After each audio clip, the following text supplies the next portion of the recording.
जय श्री माता दी दोस्तों, आज हम स्टार्ट करने वाले हैं डिस्ट्रीब्यूटेड सिस्टम। मैंने आपको पिछले ही वीडियो में 5 यूनिट के इंपॉर्टेंट क्वेश्चन यहाँ पे बता दिए थे। आपने वो वीडियो नहीं देखी तो डिस्क्रिप्शन में लिंक मिल जाएगा, जाके पहले उसे देखना। आपको सारे इंपॉर्टेंट क्वेश्चन की लिस्ट मिल जाएगी वहाँ पर। अब हमें स्टार्ट कर रहे हैं यहाँ पे यूनिट 1 को हम पूरा एक-एक क्वेश्चन को बहुत अच्छे से डिटेल में समझेंगे, आपको कोई भी डाउट नहीं रहेगा, ठीक है? इस बात की गारंटी देता हूँ। तो आज हम स्टार्ट कर रहे हैं पहला ही क्वेश्चन, डिस्ट्रीब्यूटेड सिस्टम है क्या? तो देखो डिस्ट्रीब्यूटेड सिस्टम क्या होता है, इसको हम डिटेल में समझेंगे, इसके डायग्राम देखेंगे, रियल लाइफ एग्जांपल से मैं आपको दिखाऊँगा कि क्या होता है डिस्ट्रीब्यूटेड सिस्टम और यहाँ पे इसके की फीचर्स हम देखने वाले हैं, ठीक है? और एडवांटेज डिसएडवांटेज देखेंगे। उसके बाद हम देखेंगे सिग्निफिकेंट इसके इश्यूज एंड इसके चैलेंजेस एंड क्या देखेंगे डिस्ट्रीब्यूटेड सिस्टम के एप्लीकेशंस देखेंगे, ठीक है? चारों चीज़ हम बहुत अच्छे से एक्सप्लेन करके पढ़ेंगे और नोट्स भी फ्री ऑफ कॉस्ट आपको प्रोवाइड करूंगा मैं आपके एग्जाम से पहले, ठीक है? और आज मैं ये पहला वाला क्वेश्चन पढ़ाने वाला हूँ, ठीक है? और बाकी के क्वेश्चन आपको चाहिए तो अभी कमेंट कर देना, मैं अभी नोट्स आपके लिए बना ही रहा हूँ। कहोगे तो मैं सारे ही यूनिट पढ़ा दूंगा, ठीक है? मैं पहले यूनिट पे रिस्पॉन्स देखूंगा पहले आपका कैसा है, ठीक है? उसके बाद मैं बनाऊंगा। तो स्टार्ट करते हैं कि डिस्ट्रीब्यूटेड सिस्टम होता क्या है।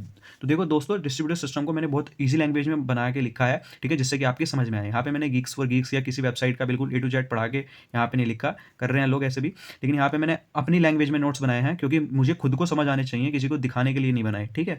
तो नोट्स आप भी अगर बनाओ तो इनके भी छोटे छोटे पॉइंट लिख लेना, क्योंकि नोट्स हमेशा अपनी लैंग्वेज में होने चाहिए, ठीक है? किसी और की लैंग्वेज में नहीं कि कोई देख ले कि भाई तू तो हिंदी में पढ़ रहा है ऐसा, ठीक है? अपनी ही लैंग्वेज में नोट्स बनाओ हमेशा, ठीक है? उससे फायदे रहता है, ज़्यादा समय तक चीज़ें याद रहती है। तो स्टार्ट करते हैं डिस्ट्रीब्यूटेड सिस्टम। देखो distributed system multiple independent computer का कलेक्शन है। समझ लेना, मल्टीपल इंडिपेंडेंट कंप्यूटर से मतलब ये है बहुत सारे अलग अलग कंप्यूटर का एक कलेक्शन है जो कि नेटवर्क के थ्रू कनेक्टेड होते हैं, जो कि इंटरनेट के या नेटवर्क के थ्रू कनेक्टेड होते हैं। मतलब वो डिफरेंट प्लेसेस पर होते हैं और इंटरनेट के थ्रू एक दूसरे से कनेक्टेड होते हैं और एक कॉमन गोल को अचीव करने के लिए मिलकर काम करते हैं। मतलब उनको एक कॉमन गोल देते हैं, मतलब गोल से मतलब ये कोई टास्क देते हैं जिस पर वो मिलकर एक साथ काम करते हैं अपने काम को डिवाइड करके, ठीक है? इसमें प्रत्येक computer has its own memory and operating system. मतलब ये जो सिंगल इंडिपेंडेंट कंप्यूटर थे उनकी अलग अलग सीपीयू होती है, ठीक है? अलग अलग ऑपरेटिंग सिस्टम होता है, मतलब कोई विंडो का लैपटॉप हो सकता है, कोई मैक का हो सकता है, कोई लिनक्स यूनिक्स हो सकता है, ठीक है? और उनकी अलग मेमोरी हो सकती है, मतलब किसी में 512 जीबी स्पेस हो सकता है, किसी में 1 टीबी का स्पेस हो सकता है, मतलब डिफरेंट सबकी मेमोरी और ऑपरेटिंग सिस्टम हो सकता है, ठीक है? लेकिन होता है सब में,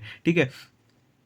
but they communicate with each other to share task, divide task and work as a single system। वे क्या काम करते हैं, एक दूसरे के साथ कम्युनिकेट करते हैं, कम्युनिकेट करके अपने जो टास्क हैं उनको शेयर करते हैं, रिसोर्सेज को शेयर करते हैं और डिवाइड करते हैं अपने काम को, ठीक है? और ये सिस्टम जो पूरा बन के आता है work as a single system, मतलब ऐसा लगता है यूजर को एक्सपीरियंस करके कि मैं एक सिंगल सिस्टम पर ही काम कर रहा हूँ, ठीक है? लेकिन वहाँ पे मल्टीपल सिस्टम पर काम हो रहा होता है, ठीक है? तो इसको रियल लाइफ एग्जाम्पल से समझते हैं। जैसा ही एक उदाहरण मैंने लिखा है, ऑनलाइन शॉपिंग वेबसाइट जैसे कि अमेजोन और फ्लिपकार्ट हो गया। यहाँ पे आपने देखा होगा, हमको अपने एक वेबसाइट जब हम खोल लेते हैं तो हमको ऐसा लगता है कि केवल एक वेबसाइट है, बस इस पर सामान ऑर्डर करना होता है, लेकिन ऐसा नहीं होता, ठीक है? इसमें हमको बहुत सारी चीज़ें देखनी है। देखो यहाँ पे जैसे हमने एक कंप्यूटर बनाया, ठीक है? आप बहुत ध्यान से समझना, ये समझने वाला पॉइंट है।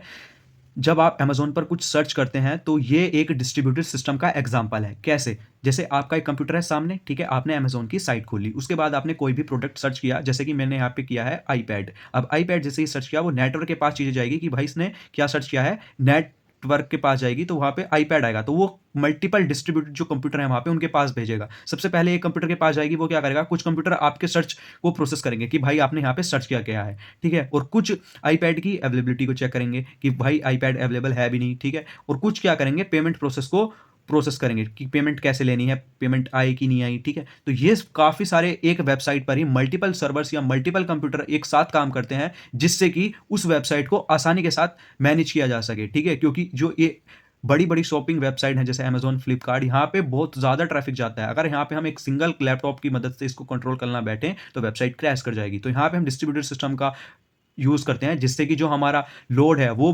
डिस्ट्रीब्यूट कर पाएँ हम मल्टीपल सर्वर पर, मल्टीपल कंप्यूटर्स पर, मल्टीपल नोड्स पर, जिससे कि हमारी वेबसाइट आसानी के साथ वर्क कर पाए, ठीक है? तो क्लियर हो गया होगा। अभी नहीं क्लियर हुआ तो और एक एग्जांपल दूंगा, ठीक है? यहाँ मल्टीपल कंप्यूटर नोड काम करते हैं, पर आपको ऐसा लगता है कि सब काम एक ही जगह पर हो रहा है, ठीक है? डिस्ट्रीब्यूटेड सिस्टम का यही सबसे बड़ा एडवांटेज है कि काम तो बहुत सारे मल्टीपल कंप्यूटर कर रहे होते हैं, लेकिन लगता है यूजर को ऐसा कि सब काम एक ही जगह पर हो रहा है। इसका एक और उदाहरण है, जैसे गूगल सर्च, आपका ब्राउजर हो गया, ठीक है? ब्राउजर से भी अलग अलग चीजें जुड़ी हुई होती हैं, ठीक है? क्लाउड सर्विसेज हो गया, जैसे गूगल ड्राइव हो गया, ड्रॉपबॉक्स हो गया, ठीक है? बैंकिंग सिस्टम में भी इसका यूज होता है कि मतलब आप अगर अपने बैंक अकाउंट में पैसा जमा कराएं, ठीक है? सपोज कीजिए तो वो आपके अकाउंट में जमा हुआ, ठीक है? तो वहां पे आप किसी भी बैंक में जाके ठीक है, या आप अदर उसकी ब्रांचेस में उस बैंक की जाके पैसे निकाल सकते हो, ठीक है। तो ये भी एक इसका ही डिस्ट्रीब्यूट कर दिया, मतलब वहाँ पे बैंक भी अपने सिस्टम को एक साथ डिस्ट्रीब्यूट करते हैं, सारी जो उसकी ब्रांचेस होती हैं वो जुड़ी होती हैं एक दूसरे से डिस्ट्रीब्यूटेड सिस्टम की मदद से, ठीक है, समझ में आया। जैसे SBI की ब्रांचेस है, यहाँ की जो ब्रांचेस है वो सभी जगह की ब्रांचेस से जुड़ी हुई होती है, ठीक है।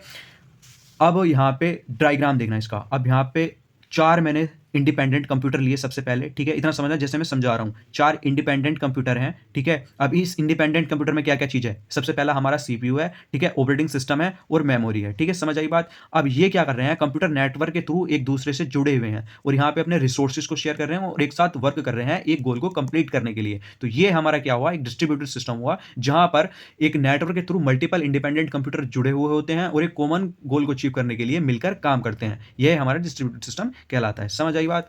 अब हम देखने वाले हैं, आप जल्दी जल्दी इसके की फीचर्स देख लेते हैं, बहुत ही इजी लैंग्वेज में लिखे हैं मैंने, उस पर आपको डायग्राम पे थोड़ा ज़्यादा टाइम लगाया कि जिससे कि अच्छे समझ में आए। इन पांचों को देख लो जल्दी जल्दी। मल्टीपल कंप्यूटर सिस्टम क्या है? मल्टीपल कंप्यूटर सिस्टम मतलब अलग अलग कंप्यूटर वर्क करते हैं एक कॉमन गोल को अचीव करने के लिए, ठीक है। पहला की फीचर फॉल्ट टॉलरेंस। अब इसमें क्या है, अगर ये कंप्यूटर नोड फेल हो जाए तो सिस्टम फिर भी काम करता रहेगा। मतलब उदाहरण देखना, यहाँ पे अगर ये 4 कंप्यूटर थे, अगर ये वाला फर्स्ट वाला क्रैश भी हो जाए सिस्टम, तो इन तीनों पर लोड बढ़ जाएगा लेकिन काम नहीं रुकेगा, काम चलता रहेगा, ठीक है।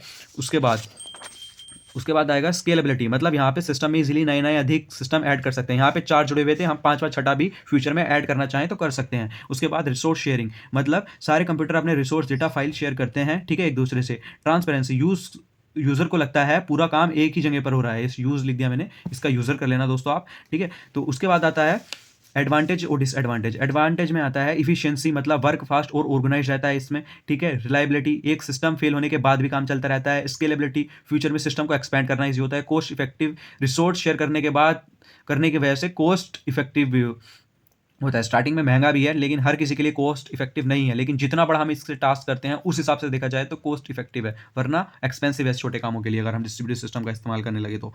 एडवांटेजेस में क्या आता है, डिजाइन और मेंटेनेंस कॉम्प्लेक्स होती है, ठीक है। सिक्योरिटी रिस्क ज़्यादा होता है क्योंकि मल्टीपल सिस्टम कनेक्टेड होते हैं, ठीक है। अगर नेटवर्क फेल हो जाए तो सिस्टम काम नहीं करता है। नोट्स आपको मिल जाएंगे अगर आप कमेंट करोगे तो, ठीक है। तो अब हम देखेंगे सिग्निफिकेंट इशूज एंड चैलेंजेस। अब देखो मैंने यहाँ पे चैलेंजेस काफ़ी सारे थे, मैंने बहुत शॉर्ट में और मेन पॉइंट देने के लिए आपको इस तरह से नोट्स लिखे हैं कि आपकी समझ आए फास्टली। देखो पहला ही पॉइंट है हमारा नेटवर्क लिटरेसी। नेटवर्क लिटरेसी का डिस्क्रिप्शन और इसका इंपैक्ट क्या पड़ेगा, ठीक है। चैलेंजेस तो हमारे पास ये हैं इधर वाले, ठीक है, ये मैंने हिंदी इंग्लिश दोनों में लिखे हैं जिससे कि आप खुद से भी जब इसका रिवीजन करोगे तो समझ आएंगी चीज़ें, ठीक है। ऐसा नहीं है कि समझना है। नेटवर्क लिटरेसी का मतलब क्या है, नेटवर्क डिले और latency can affect communication between distributed component. जब बहुत सारे कंपोनेंट एक साथ जुड़े हुए होते हैं तो नेटवर्क अगर आपका बेकार होगा, अच्छा काम नहीं कर रहा होगा, तो वहाँ पे कम्युनिकेशन में वो अफेक्ट डालता है। मतलब आपका रिस्पॉन्स टाइम स्लो हो जाएगा, ठीक है, पुअर यूज़र एक्सपीरियंस होगा, मतलब यूज़र को मज़ा नहीं आएगा, ठीक है, और वो आपकी वेबसाइट छोड़कर भी जा सकता है। तो ये नहीं होना चाहिए, नेटवर्क लिटरेसी नहीं होनी चाहिए, एक सबसे बड़ा चैलेंज है इसका,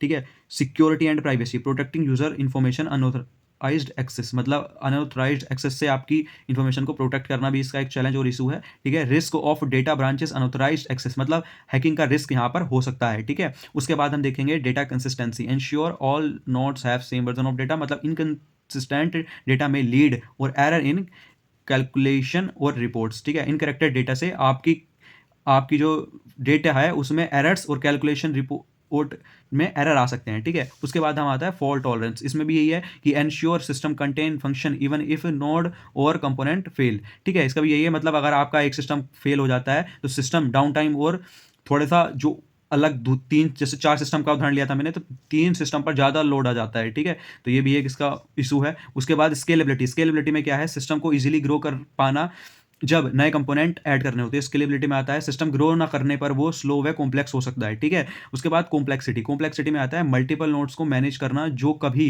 कॉम्प्लिकेटेड हो सकता है, ठीक है। मल्टीपल नोड होती है तो उनको कभी कभी मैनेज करने के लिए बहुत मुश्किल होती है, ठीक है। सिस्टम को मेंटेन करना कॉस्टली हो सकता है, ठीक है। जब आपके पास कंप्यूटर नेटवर्क से काफ़ी सारे कंप्यूटर जुड़े हुए हैं तो उनको मैनेज करना भी कॉस्टली पड़ सकता है और एरर के चांसेस भी बढ़ते हैं, ठीक है।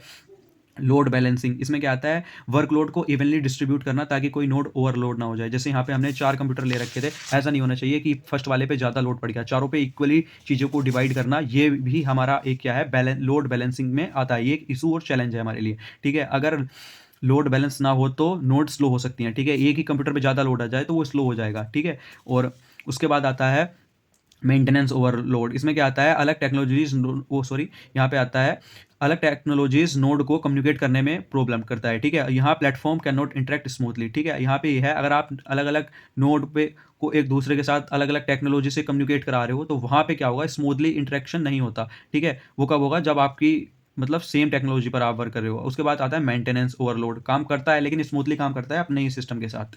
ठीक है, उसके बाद मेंटेनेंस ओवरलोड, इसमें क्या आता है, रेगुलर अपडेट्स और मॉनिटरिंग की ज़रूरत होती है। ठीक है, रेगुलर अपडेट आपको करनी पड़ती है। ठीक है, अपने सिस्टम को वायरसेस से बचाने के लिए, अनऑथराइज्ड एक्सेस से बचाने के लिए। ठीक है, सिस्टम को मेंटेनेंस एक्सपेंसिव व टाइम कंज्यूमिंग हो सकता है इसमें। ठीक है, तो ये हमारे इशूज़ एंड चैलेंजेस आते हैं। ठीक है, नोट्स आपको मिल जाएंगे। यहाँ तक वीडियो अच्छी लग रही हो तो लाइक कर देना। अब यहाँ पे एक चीज़ और रहेगी, डिस्ट्रीब्यूटेड सिस्टम की एप्लीकेशन में इसमें 10 एप्लीकेशन मैंने लिख दी, 10 की 10 आपको पता है, बस याद दिलानी है।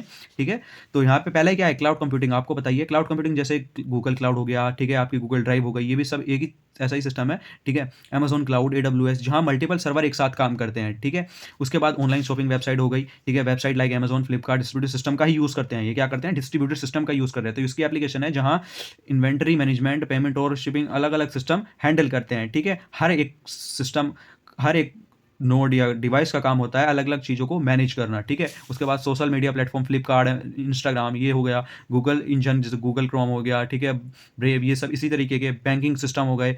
ठीक है, content delivery network, real time multiplayer game. ठीक है, डिस्ट्रीब्यूटेड डेटाबेस, ये तो पता ही होगा आपको। ठीक है, वीडियो स्ट्रीमिंग सर्विस और हेल्थ केयर सिस्टम। ठीक है, ये सारी सब किस चीज़ के एप्लीकेशन है, डिस्ट्रीब्यूटेड सिस्टम के। ठीक है, तो यहाँ तक मुझे लगता है आपको इस एग्जांपल से डिस्ट्रीब्यूटेड सिस्टम के भी एप्लीकेशन क्लियर हो गए होंगे। ठीक है, तो कुछ इस वीडियो में समझ ना आया तो कमेंट करके बताना, और यहाँ तक वीडियो पसंद आई तो वीडियो को लाइक करना, चैनल को सब्सक्राइब करना, और बताना कि आपको अदर यूनिट्स के भी इंपॉर्टेंट क्वेश्चन की लिस्ट एक एक क्वेश्चन करके चाहिए या पूरा ही वन शॉट एक साथ दूँ। ठीक है, तो वो भी बता देना। और यहाँ पे अभी हमारे 6 क्वेश्चन और बचे हैं, हमने पहला क्वेश्चन कर लिया। बाकी के वीडियो भी आप चैनल पे जल्दी कमेंट करोगे तो मैं जल्दी लेके आऊँगा। मिलते हैं नेक्स्ट वीडियो में दोस्तों, थैंक यू फॉर वॉचिंग।